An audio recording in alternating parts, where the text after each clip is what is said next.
Hi everyone, I'm Maddie from Temple of Geek here at Anime Pasadena, and today I am talking to voice actor Brian Beacock. Thank you so much for being here with us. Thanks for having me. I'm very excited. Now, how does it feel to be here among so many anime fans? It's crazy. We're all crazy. There's so many people, and I usually do a lot of smaller cons, you know, Boise, whatever. So it's fun to see thousands and thousands of people, and we live such a isolated career life. You know, I'm in a booth with a director, and so the only way that we ever see our fans is at conventions like this. So it's really fun and rewarding. Yeah, absolutely. Yeah. Very cool. Well, we're so happy to have you here.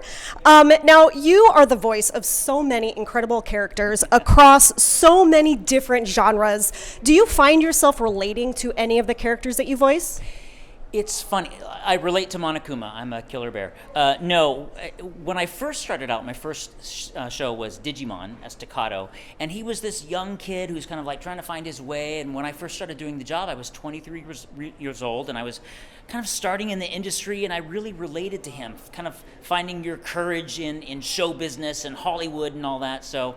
But at this point, do I relate to someone like Akutagawa? Probably not. But I think I probably have the same sense of humor as Monokuma. Oh, okay. Unfortunately.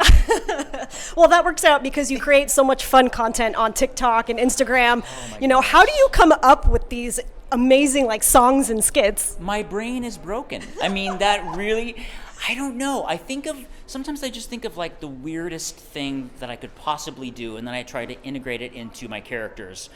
I go for runs a lot in the neighborhood and I listen to music, and sometimes I'll hear a song and I say, oh, that's a Monokuma song. That's an Akutagawa song. Like I just did Maroon 5's Harder to Breathe. And of course, that's an Akutagawa song, of course. So I don't know. I think about it all day and all night. Mm-hmm. I love that. Our brains are broken. That's great though. Now, Bleach has returned. Yes. And you get to reprise your role. What was your reaction when they said, hey, we're going to do Bleach again? You know, how does it feel to bring this character back to life? Like I can pay my rent. No, it was one of the first shows I ever did. It was 2004 that we started that, so 18 years ago. So I was really excited to revisit one of the characters that kind of like shaped my career, you know. I remember getting the role of Yumichika. I was so excited because he was cool. I had been a Digimon, I had been Staccato, I had been all these weird little fun young characters, and now I got this cool guy who wore cool clothes and had weird hair, and he was just a really hip character. Later on, he kind of got replaced by Akutagawa as far as being hip and cool. But no, Yumichika's back. He's as beautiful as ever, and I look forward to doing more episodes as him. That's awesome. That's so exciting. Wow, to bring a character back to life after so long, I'm sure it just is like nostalgic for sure. Very much so. Very much so. Very cool.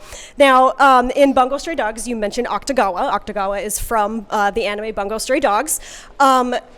Season 4 is coming. And winter is coming. Yes, winter is coming. No spoilers here. Nope. But what are you hoping to see animated?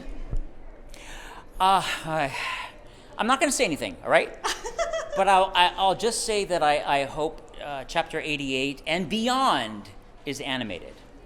And I hope everyone is happy. Let's just say that. Yes, that's as right? far. Yes, that's all I'm going to say. That's it. That's perfect. I'm excited though and scared. Yes, as all of us are. Yes, but again, no spoilers here. But I feel like that was the perfect answer. And then, speaking of Bungo Stray Dogs, there's a spin-off called One, where the characters are like little chibis, and it's just kind of their everyday life of what they're doing. If you could write a One episode, what would you have the characters do? Well, I'm a big Halloween and scary person guy. So I would love the characters to either be throwing a Halloween party or going through a haunted house or something like that. Something where we could add a lot more just like mood. Not that there's already mood to Bungo Stray Dogs, but I just think that would be really fun. Like what would his costume be? You know what I mean? Would he dress as a Dazai? I don't know. But I just think a Halloween episode would be really cool. Yeah, oh my goodness, that would be so much fun. And then what has been the most rewarding part of being a voice actor?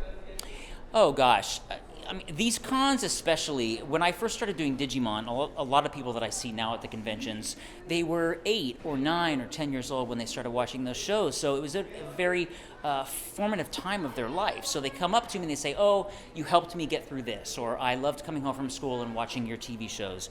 And that's really heartwarming, and you realize that it's not just an isolated gig where you're in a recording studio by yourself. It means stuff to people. Right. And so aside from the money, aside from being on TV, blah, blah, blah, neither which, I mean, the money, whatever. Go to school, become a doctor.